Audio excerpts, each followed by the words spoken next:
અત્યારે ગાંધી માર્ગે ચાલીએ છીએ, પણ અમને સરદાર પટેલનો માર્ગ પણ ખબર છે, ભગતસિંહનો ખબર છે, એ બધા અપનાવશું. આ ગોડાઉન આજે નહીં ને કાલે નહીં થાય. અમારે સખત એ વાતનો વિરોધ છે કે આ જે એને કરવામાં આવ્યું છે, આ જે અમારી સીમમાં છે, એ ચતુરસીમાં ચારે બાજુના જે ખેડૂતો છે, એ પહેલી વાત છે કે પિયત જમીનો છે, તો એને કઈ રીતના થયું, એ જ મોટો પહેલો પ્રશ્ન છે કે કોઈ પણ આ વસ્તુમાં ભ્રષ્ટાચારની કોઈ હદ નથી. આ તમે આ જે જગ્યા ઉપર આવો બાજુમાં જુઓ તો ખેતરો છે ને કોઈ પણ જગ્યાએ આવી વસ્તુનો એને કરવા માટે ચતુર્સીમાં ખેડૂતોની રજામંદી જરૂરી હોય છે, પણ આમાં કોઈ ખેડૂતો અમને કોઈ પૂછવામાં આવ્યું નથી, બોગસ કરવામાં આવ્યું છે.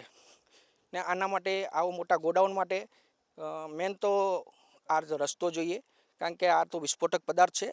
કાલ ઉઠીને દુર્ઘટના બને તો એના માટે ડામર રોડ જોઈએ, કોઈ પણ ફાયર બ્રિગેડની ગાડીઓ જાય એ માટેની સુવિધા જોઈએ.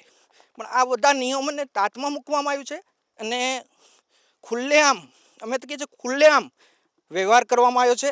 ને આ વસ્તુ અમે નજરે જોઈ રહ્યા છીએ, અમે કેસને બધા દોડા કરી રહ્યા છીએ. ને વધારે તો શું કહીએ, આને બંધ થાય એ માટે અમે ખાસ પ્રયત્નો કરી રહ્યા છીએ. ને નહીં થવા દઈએ કોઈ પણ હાલતે, અમે બધા સક્ષમ જ છીએ.